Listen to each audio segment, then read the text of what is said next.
How to fix your contacts aren't synced on WhatsApp. Hey everyone! In this quick tutorial, I'm going to show you exactly how to fix WhatsApp if your contacts aren't synced. So if your contacts list is empty or not visible in WhatsApp, follow along step by step to fix it. Alright, let's dive in. First, open the Settings app on your phone. Now scroll down and tap on Apps. After that, tap on Manage Apps. Next, tap on the search bar and type WhatsApp. Once it appears, tap on it to open the WhatsApp app settings. Now scroll down a bit and tap on App Permissions. Here, you'll see a list of all the permissions WhatsApp has. Look for Contacts and tap on it. If you see Don't Allow selected, simply change it to Allow.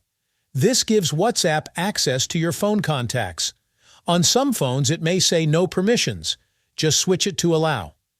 After that, go back and tap Force Stop, then hit OK to confirm to refresh WhatsApp. Then, open WhatsApp again. You should now see all your contacts perfectly synced and visible. And that's it. Your WhatsApp contacts are back, and the issue is fixed. If this helped, leave a comment and let me know. And don't forget to like the video and subscribe to the channel for more tips and updates.